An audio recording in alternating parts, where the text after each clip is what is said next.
Oke, halo adik-adik, selamat datang kembali di channel Widyarta Fisik. Pada kesempatan ini, pada video kali ini kita akan membahas materi momentum, itu dari UTUL UGM.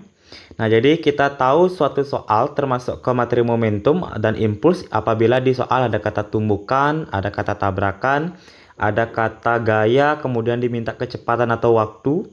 Nah, itu biasanya berhubungan dengan impuls dan momentum. Oke, jadi dari soal pertama kita akan cek dulu. Di sini dikatakan sebuah bola dijatuhkan bebas pada ketinggian 6,4 meter di atas lantai.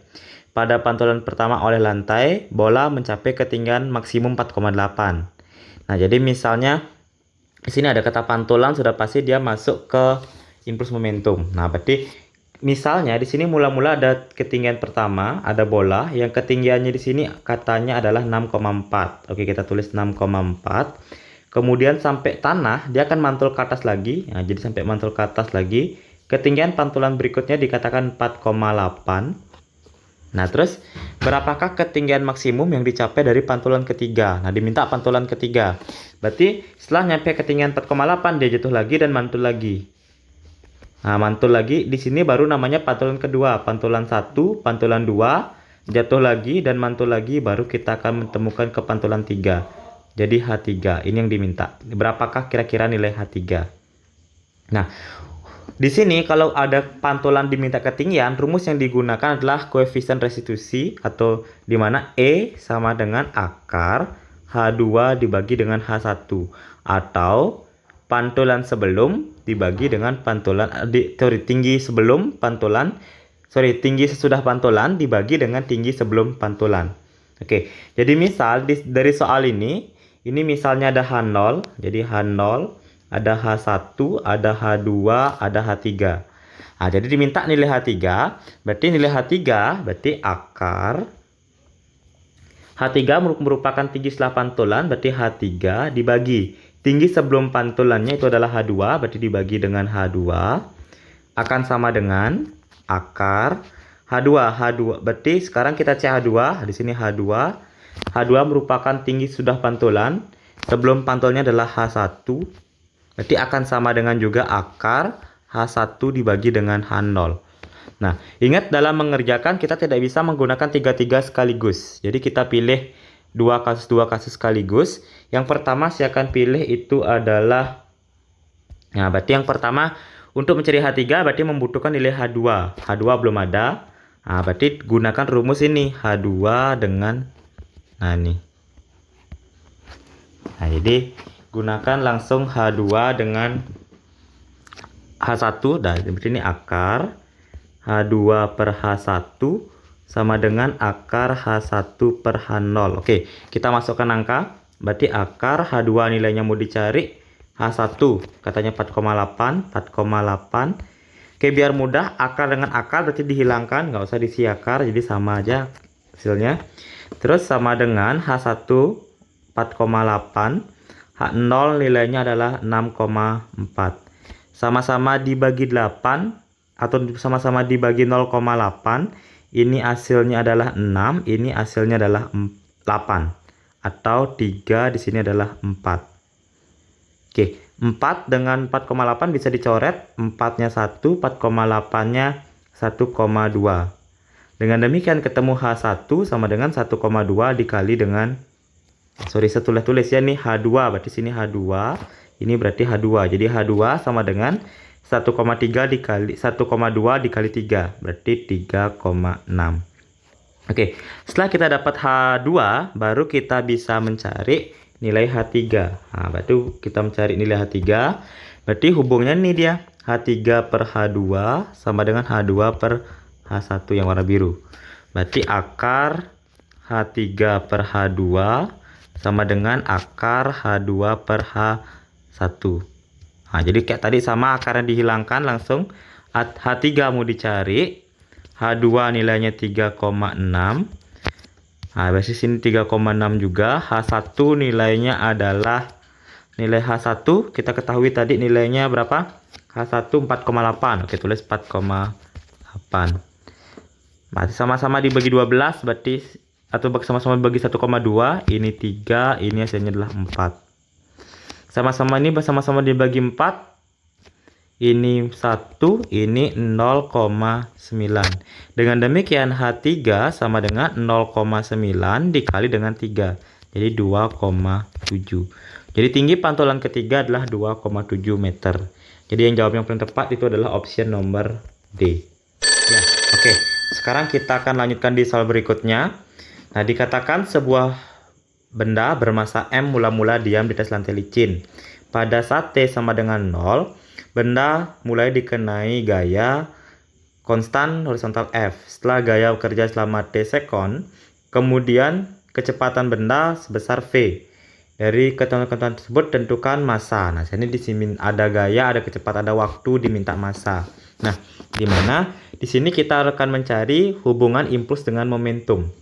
Jadi ingat, setiap ada gaya, ada kecepatan, ada waktu sekaligus, berarti itu merupakan hubungan impuls dengan momentum. Nah, di mana hubungannya impuls? Nah, hubungannya itu adalah impuls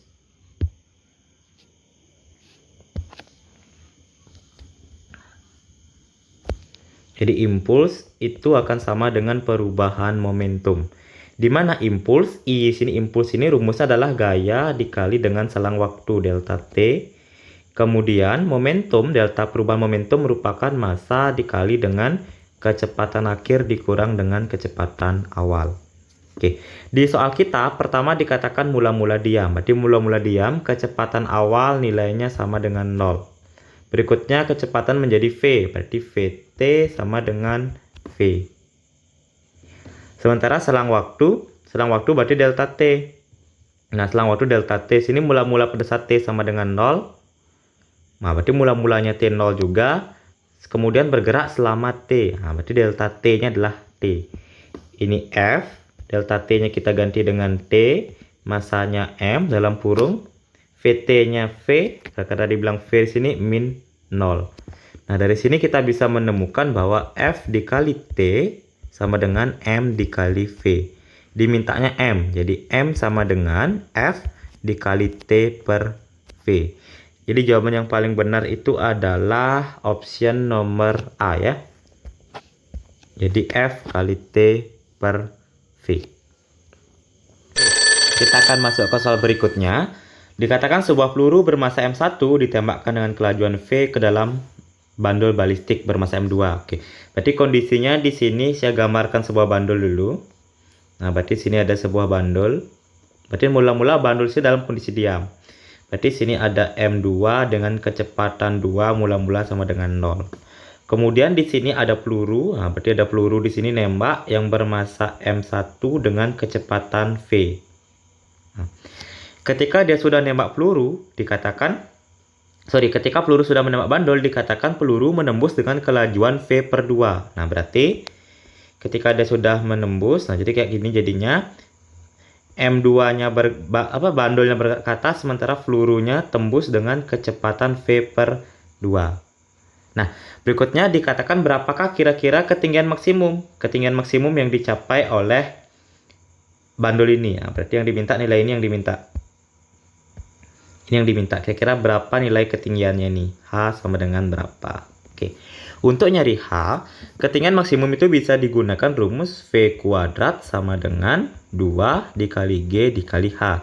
Artinya kecepatan akhir yang dimiliki oleh bandul ini. Berarti karena bandul dilambangkan dengan M2, berarti kita anggap aja dia V2 kuadrat kali G kali H. Nah, terus, jadi yang kita cari di sini adalah berapa kecepatan bandul setelah ditembak oleh peluru. Nah, jadi karena diminta kecepatan bandul setelah ditembak oleh peluru. Nah, jadi kalau ada tembakan berarti termasuk hukum kekekalan momentum. Ini merupakan hukum kekal momentum lenting sebagian. Kenapa dia lenting sebagian? Karena dikatakan menembus. Nah, itu berarti artinya lenting sebagian. Kalau dia bersarang itu artinya tidak lenting sama sekali. Karena dia lenting sebagian, maka berlaku hukum kekal momentumnya. M1 V1 ditambah M2 V2 sama dengan M1 V1 aksen ditambah dengan M2 V2 aksen. Oke, kita mengetahui bahwa mula-mula bandulnya dalam kondisi diam, V2-nya bernilai 0. Sehingga segini nilainya adalah 0. Nah, M1-nya biarkan M1, masukkan M1, V1-nya tetap V1 katanya di V ya, sorry, V1-nya katanya V, berarti kita ganti sini dengan V. Berikutnya akan sama dengan M1-nya biarkan M1, V1 aksen dikatakan menjadi V per 2. Berarti kali V per 2 tambah dengan M2 dikali V2 aksen. Nah, dengan demikian kita pindah ruaskan nih. M1 kali V dikurang M1 kali V per 2 sama dengan M2 kali V2 aksen. Samain penyebut berarti 2M1V min M1V per 2 sama dengan M2 dikali V2 aksen. Berarti akan didapatkan hasil 2M1V kurang M1V berarti M1V. Berarti M1V per 2 sama dengan M2V2 aksen. Berarti V2 aksen sama dengan M1V per 2 kali dengan M2. Oke, kita sudah ketemu nilai kecepatan bandul setelah ditumbuk oleh peluru. Nah, segini. Setelah itu kita masukkan nilainya ke sini. Nah, ini. Nah, masukkan ke sana. Berarti nilai di sini adalah M1 kali V per 2 kali M2 dikuadratkan sama dengan 2 dikali G dikali H.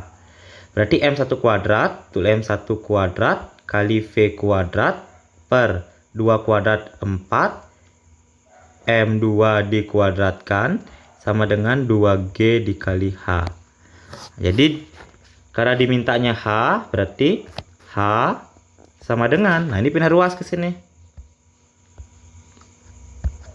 Nah, berarti ini pindah ruas ke sini hasilnya. Berarti H sama dengan M1 kuadrat kali V kuadrat per 2M2 kuadrat dikali 2G ya, kali 2G.